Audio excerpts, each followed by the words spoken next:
Shalom Bapak Ibu dan saudara yang dikasihi Tuhan.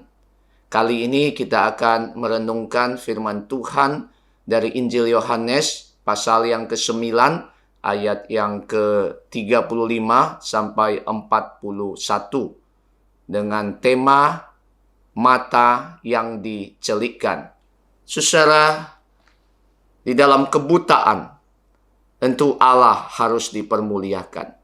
Dan saya pikir ini adalah sebuah cerita yang sangat kita kenal. Di sejarah gereja, khususnya orang-orang yang menciptakan lagu, kita mengenal ada seorang yang bernama Fanny Crosby.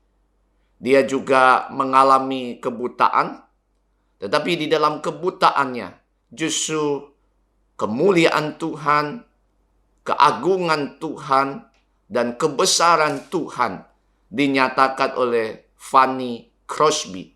Dan dia banyak menciptakan lagu yang sampai hari ini menjadi berkat bagi seluruh gereja-gereja orang-orang Kristen untuk mereka boleh dibangunkan di dalam kerohaniannya.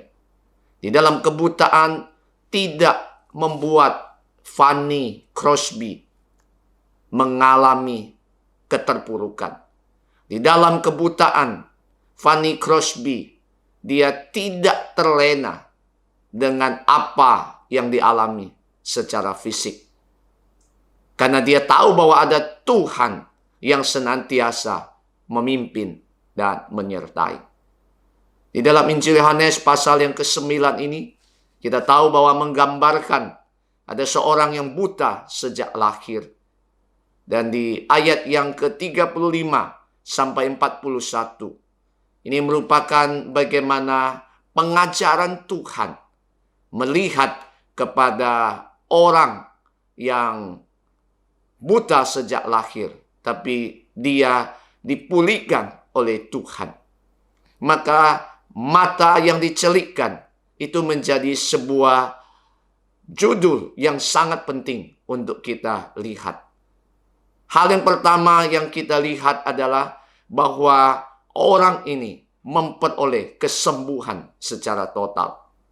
Dan saya pikir ini adalah sebuah hal yang sangat dinantikan oleh orang ini. Karena dia buta sejak lahir. Tentu dia tidak bisa melihat keindahan dunia. Dia tidak bisa melihat apapun di dalam kehidupan yang ada di sekitar dia. Tapi waktu dia berjumpa dengan Tuhan, matanya disembuhkan oleh Tuhan. Maka disitulah dia mengalami kesembuhan secara total di dalam kehidupannya.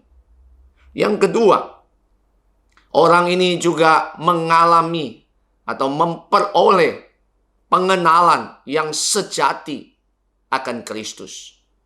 Saudara, kalau kita melihat cerita di awal, orang yang buta ini menyebut Yesus sebagai seorang guru. Kemudian di beberapa ayat kemudian, orang ini menyebut bahwa Yesus adalah orang yang diutus Allah. Tapi di bagian akhir tadi yang kita baca, bahwa orang yang sudah disembuhkan ini menyebut Yesus sebagai Tuhan dan Mesias. Nah, saudara, ini menggambarkan bahwa orang ini memperoleh pengenalan yang sejati di dalam kehidupannya. Bukan saja matanya dipulihkan oleh Tuhan, tapi juga mata rohaninya sungguh memperoleh sebuah pengenalan yang sejati akan Kristus di dalam kehidupannya. Dan itulah yang membuat hidupnya itu boleh mengalami sebuah anugerah dan Tuhan yang menyertai. Yang ketiga, kita melihat bahwa orang ini memiliki pengharapan sejati. Saudara, di dalam kebutaan secara jasmani, orang ini dapat melihat. Itu adalah sebuah berkat yang besar. Di dalam kebutaan rohani, sebelum dia mengenal kepada Kristus, maka dia juga mengalami pengenalan yang sangat dangkal akan Kristus. Tapi pada akhirnya dia menyebut Yesus sebagai Tuhan dan Mesias di dalam hidupnya. Yang berarti dia memiliki sebuah pengharapan. Bukan saja dia disembuhkan, bukan saja dia dipulihkan, tapi dia benar-benar memiliki sebuah pengharapan, bahkan janji hidup kekekalan dengan percaya kepada Kristus. Saudara-saudara, biarlah di dalam akhir dari cerita ini memberikan kepada setiap kita untuk mata kita boleh dicelikkan oleh Yesus Kristus, supaya kita boleh melihat anugerah Allah, waktu Allah, dan pertolongan Tuhan adalah selalu yang terbaik bagi hidup kita. Apa yang Allah lakukan, Allah akan melakukan yang terbaik untuk kita dan untuk kebaikan bagi setiap kita. Dan kiranya kita boleh terus dipimpin oleh Tuhan untuk kita boleh percaya kepada Allah.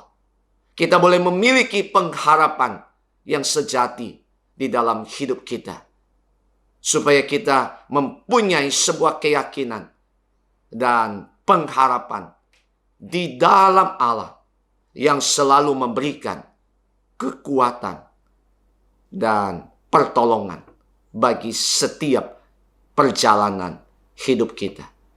Kiranya Tuhan memberkati. Amin. Jalan Tuhan lebih tinggi dari semua, kehendaknya juga